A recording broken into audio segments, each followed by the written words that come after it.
I would like to invite for some opening remarks Mr. Peter Obi. Now, Peter Obi is a long-time entrepreneur, a business leader, and an eminent politician from Nigeria.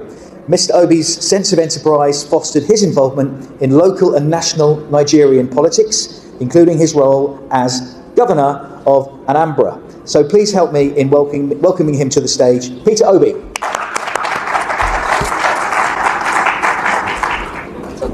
You're going to see if he'll speak to your words. Well, I thought we were all panelists, but let me start by most sincerely thanking Prime Minister Hassania and the good people of Bangladesh for hosting us, and Lord Moreland and his team for organizing this workshop. We're here to discuss SMEs, and all of us knows that SMEs, like it's been mentioned by the presenter, today is the engine of growth in most countries of the world. Not just developing countries, but developed countries of the world. According to the last World Bank studies and survey, SMEs is about 90% of the businesses and creates over 50% of the job globally. In developing and emerging markets like Bangladesh, they contribute about 40% of the GDP. In Nigeria, it's a similar situation. Over 45% of the GDP. In places like China, they contribute over 60%, creating 7 out of every 10 jobs. In India, it's similar impact. So across the Commonwealth countries, you can say it's creating the same impact.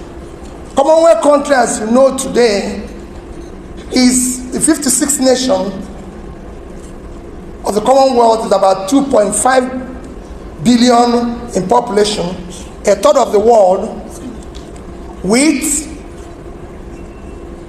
over 1 billion young population and over 1 trillion in exports.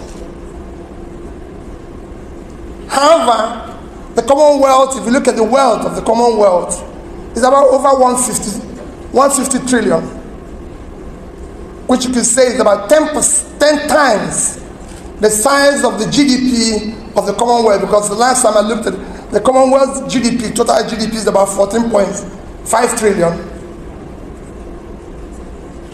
And over 30 times the total world export of about 5 trillion. What we are going to discuss today is the issue of how to formalization and internationalization of SMEs, which is critical for the Commonwealth as a family. By supporting, internationalizing, and formalizing the SMEs, would have created wealth across the entire world, because Commonwealth countries exist in almost 5 continents of the world.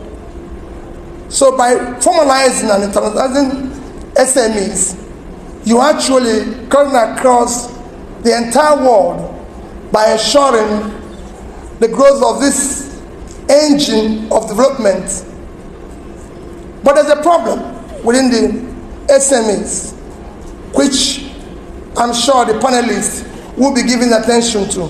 One, this critical engine of growth is what is desired in today's world to be able to develop, especially, I keep saying, within the Commonwealth family. Because if you look at the scope of what they are going to add is huge. If you look at the global economy, while I said they are a third of the population of the world, but if you look at the world GDP, it's about 100 trillion, and you look at the GDP of the Commonwealth, it's 14.5 trillion, which means they're just about 15% of If you look at the per capita, the global per capita of the world is about $10.7, $10,700. But within the Commonwealth family, it is just $3,500. So you could see there's a lot of scope for growth, because most of the countries in the Commonwealth family are actually within the poor countries of the world, with so much potential. And to drive this potential and create this fortune that is sustained development across the Commonwealth, you need to support the SMEs, because these are the engine of growth, considering the amount of job they create and the impact they have, and they will be able, and this is where you have your youths who are starting entrepreneurship, building entrepreneurship, and that's where they are, and you must support them. The critical things they have is, one, it is, what you can say is, it has local peculiarities, but there are some that are across virtually all the countries, especially in developing and emerging markets. One is the issue of finance. Today, if you look at virtually all the countries, even within the Commonwealth countries, you'll find out that the level of funding gap within the SMEs are huge. In most countries, they will be lucky if they're able to get up to 30% of their requirements. I know in Nigeria in particular, it is below that. In Bangladesh here, it is about 30-something%. And in most countries that I studied, it's a similar situation. So the funding gap is huge, because banks and lending institutions prefer to lend to the corporates rather than lend to this engine of growth, because of, again, it has to do with issues of formalization, issues of internationalization, and other things that are associated with it. So lending to them is difficult, and they avoid it. Two is the issue of taxation. You have all sorts of local taxations that are applied to them, and everything. The regulatory environment is hostile to them. I always use Nigeria as an example. The corporates are big and everything, and can get away with so many things that the small businesses can't get away with. They have issues of infrastructure, poor infrastructure. In Nigeria, you look at electricity issues to road, like Rod Molan said today when we were talking about Cameroon, and he said they have similar road conditions as Bangladesh. These are issues that you see in most of the emerging markets, and this affects small businesses. They have issues where, because of lack of formalization, they are not able to explore international markets. So these are issues that affect them. To deal with these issues, the Commonwealth, as a family, needs to intervene in various countries, and various countries look at their policy. If they have a policy that is targeted, a favorable policy that is targeted to SMEs, to help them to formalize, have proper registrations and everything, which are happening in some countries like China and Indonesia today, that have a special ministries and departments that focus on support of SMEs. This will go a long way in helping them to formalize, help them to have all the registrations, and a competitive government having favorable policies that will support them. Again, on issue of financing, countries have to look at the overall credit of the nation, and the overall this, and probably dedicate a particular percentage of credit or lending to SMEs, like it is in China. It's about 25%. And a similar situation in Indonesia. I must say that credits to SMEs in Bangladesh have been quite impressive, though not what it should be. But in other countries, like in Nigeria and Africa, they need to do more.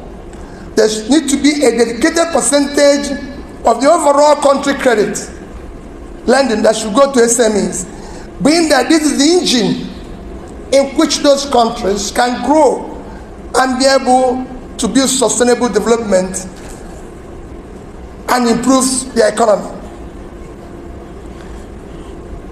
You need to have a situation where not just policies, there should be a clear fiscal support where government are supporting businesses, a monetary support like it's happened in China and Indonesia and other places. With these favorable policies and everything, we'll be able to start turning around the economies within the Commonwealth families. Like I said before, there's opportunity for growth within the Commonwealth family if you have a situation where you have support, clear support within the SMEs, and they're giving the support for internationalization within this family. You could easily double the exports. You could easily double the intertrade within this huge family, which cuts across 5 continents, and with that, increase the overall well-being. I showed you the gap that while the average per capita is 10,700, they are 3,500. So imagine today if you double that per capita. Imagine today if you double that their GDP, because if they are a third of the population of the world, their GDP should also be a third of the world, not 15%. So there's quite a gap that you can close if you get it right by favorable support within the Commonwealth family. And this is something that is achievable. Thank you for listening.